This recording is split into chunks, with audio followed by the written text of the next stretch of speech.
Hello students, तो आपका स्वागत है हमारे YouTube चैनल एजुकेशन विज़ार्ड में। तो आज हम शुरू करेंगे हिस्ट्री क्लास 12 का सेकंड चैप्टर राजा किसार और नगद। ठीक है, चैप्टर 1 की वीडियो हम डाल चुके हैं, अगर आपने अभी तक नहीं देखी तो जाके प्लीज देखिएगा। ठीक है, तो हम शुरू करते हैं सेकंड चैप्टर। हम कौन कौन से टॉपिक इस वीडियो में कवर करेंगे वो देखते पहले। ठीक है, तो इसमें हम पहले ब्राह्मी और खगोष्ठी लिपि की खोज किसने की और इससे क्या पता चला उसके बारे में। दूसरा, महाजनपद क्या होते हैं।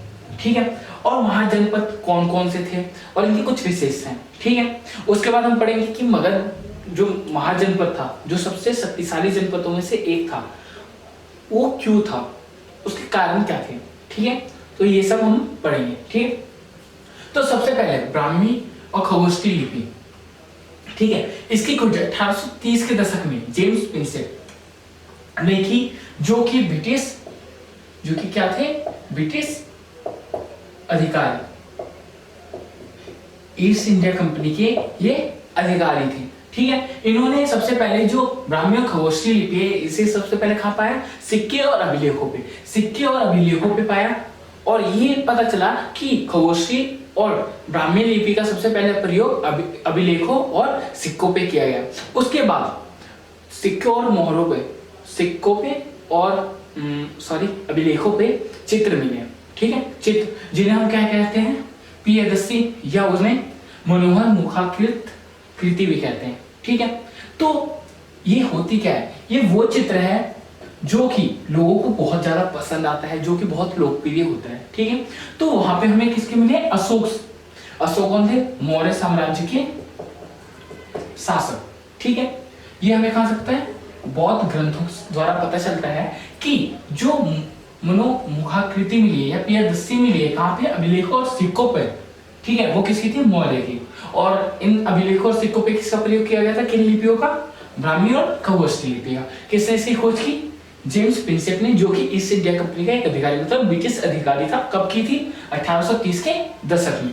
ठीक है, ये क्लियर है। अगर आपको इसमें कहीं भी डाउट है तो प्लीज कमेंट सेक्शन में कमेंट कीजिएगा। ठीक है, फिर हम आते हैं अपने नेक्स्ट टॉपिक पे। आते हैं कौन, महाजनपद। तो महाजनपद होता क्या है, सबसे पहले हम महाजनपद को हटाते हैं। पहले जनपद क्या होता है वो, तो जनपद क्या होता है, एक भूमि का ऐसा भूखंड, ऐसा टुकड़ा जहां पर व्यक्ति ने पांव रखे हो या वहां पर रहते हो या बसते हो, उन्हें क्या कहते हैं, जनपद। ठीक है, क्या है, एक भूमि का टुकड़ा जिस पे व्यक्ति ने पांव रखे हो या वहां पे वो बसे हो, उन्हें कहते हैं जनपद।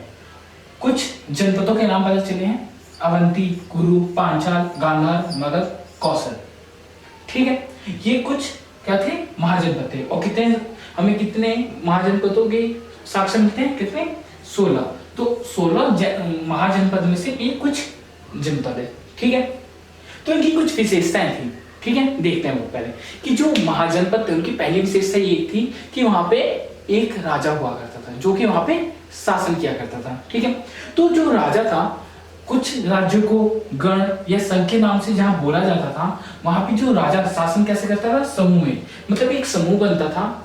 ठीक है, एक ग्रुप बनता था जहां पे राजा अलग अलग कार्य देता था सभी लोगों को, और वो राज्य को संचालित, मतलब महाजनपद को संचालित करते। ये इसकी दूसरी विशेषता।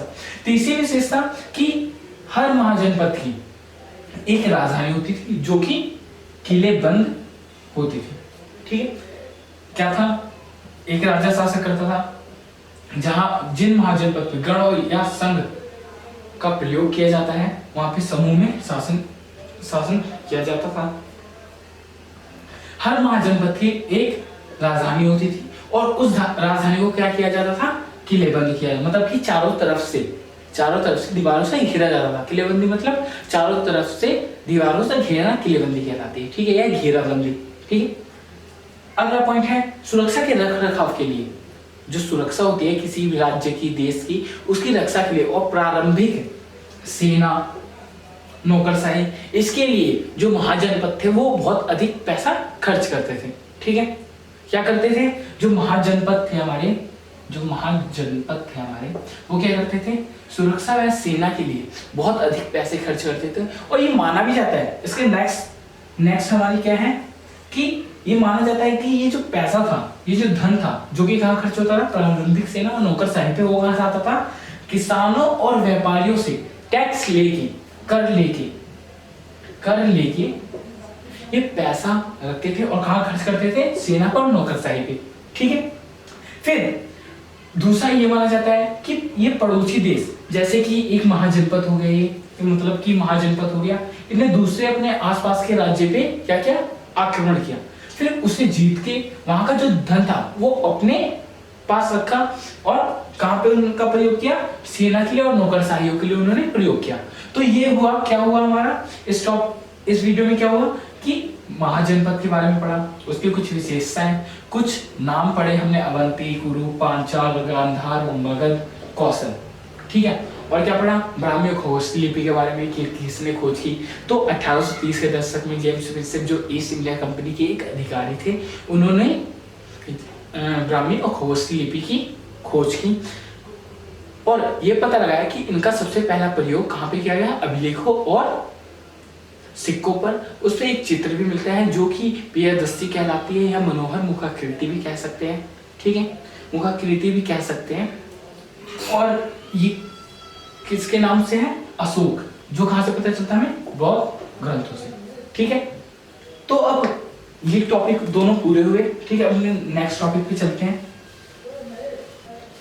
तो हमने दो टॉपिकों को पूरा किया। हमारा थर्ड टॉपिक क्या है कि मगध राज्य के शक्तिशाली होने का कारण। तो मगध क्या था, एक जनपद। ठीक है, पर ये बहुत शक्तिशाली था। 15 हमने क्या पढ़ा, 16 जनपद थे, उनमें सबसे शक्तिशाली क्या था, कौन सा था, जनपद मगध। अब ये क्यों था, उसके कारण हम पढ़ेंगे। ठीक, उसके कारक क्या थे, उसके कारण क्या थे, वहां पे ऐसी कौन सी चीजें थी जिससे ये मगध जनपद बहुत ही शक्तिशाली बना, मगध राज्य बहुत शक्तिशाली था। पहला कि यहाँ की जो उपजाऊ भूमि थी उसके कारण, कि जब अगर किसी राज्य में भूमि अच्छी होगी तो वहां पे उर्वरकता बहुत अच्छी होती है। ठीक है, जिससे वहां पे कृषि बहुत अच्छी होगी और अनाज की कमी नहीं होगी, जिसके कारण इस कारण मगध राज्य शक्तिशाली माना जाता है। ठीक है, ये पहला हो गया। पहला पॉइंट क्या था, उपजाऊ भूमि का होना। दूसरा, लोहे की खदानें। लोहे की खदानें हमें कहाँ मिली, मगध राज्य में। जब मगध राज्य में हमें लोहे की खदानें मिलना शुरू हो गई तो यहाँ पे हथियार,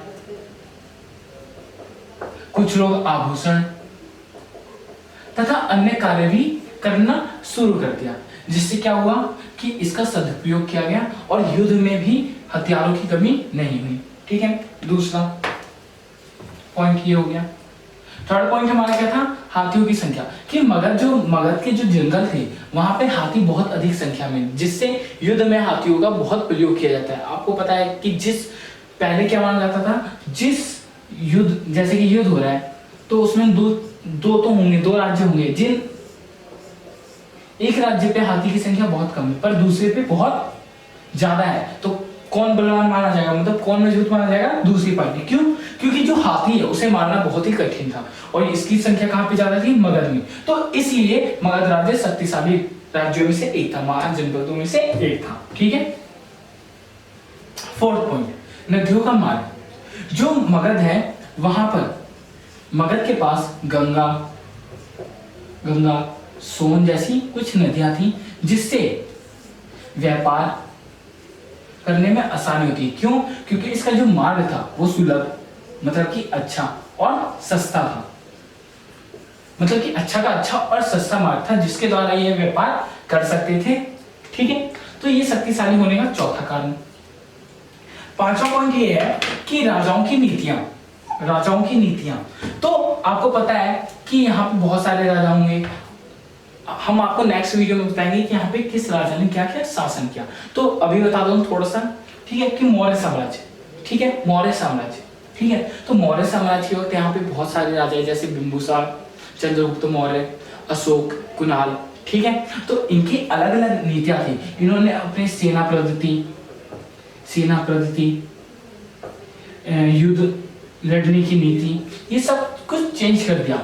जो नगर था वहां पे कोई चीज चेंज कर दी, जिसके कारण ये मगध बहुत ही अच्छा बना तथा बहुत शक्तिशाली राज्य या महाजनपद उभर के आया। ठीक है, ये आपका 5वां पॉइंट। 6 पॉइंट, राजधानी का बदलाव। ये सबसे इंपॉर्टेंट पॉइंट्स में से एक है कि जो मगध है उसकी राजधानी पहले क्या थी? राजगाह। ठीक है, राजगाह मतलब क्या होता है? राजा का घर, राजा का घर। पर और एक और विशेषता कि इसे क्या किया गया था? किले बंद थी। पर इसे जो दूसरे राजा है उन्होंने चेंज किया। किसे बनाए? पाटलिपुत्र। ठीक है, जो अभी किस नाम से विख्यात है? पटना के नाम से उसे राजधानी बनाए। बस क्यों? क्योंकि यहाँ पर गंगा और सोन जैसी नदियां थी, जिससे कि यहाँ पे व्यापार करना और कम्युनिकेशन मतलब कि दूसरे राज्यों से संबंध बनाना बहुत आसान हुआ, जिसके कारण कि राजगाह को छोड़ के इन्होंने पाटलिपुत्र को अपनी राजधानी बनाई और जिससे मगध साम्राज्य शक्तिशाली बना। तो ये 6 पॉइंट थे। पहला, उपजाऊ भूमि का होना। मैं बताया अगर उपजाऊ भूमि होगी तो वहां पे कृषि बहुत अच्छी होगी। दूसरा, लोहे की खदानें जिससे हथियार बनाए जाते थे। तीसरा, हाथियों की संख्या। आपको पता है कि हाथियों को मारना बहुत मुश्किल होता है। ठीक है, तो जिस राज्य में हाथियों की संख्या अधिक होगी वो ज्यादा मजबूत होगा। 4, नदियों का मार्ग। तो नदियों का मार्ग, मगध के पास 2 नदियां थी, गंगा और सोन, जो कि सस्ता और सुलभ मार्ग थी, जिससे व्यापार और दूसरे राज्यों के साथ संबंध अच्छे बनाए जा सकते थे। 5, राजाओं की नीतियां, कि अलग अलग राजाओं ने मगध पे शासन किया और अलग अलग नीतियां लाई, जिससे कि मगध एक शक्तिशाली जनपद बना। 6, राजधानी बदलाव। तो पहले राजगाह को बनाया गया, जिसका मीन्स क्या होता है? राजा का घर, जो कि किलेबंद थी। ठीक है, पर बाद में पाटलिपुत्र को बनाया गया, जो आज का क्या है? पटना।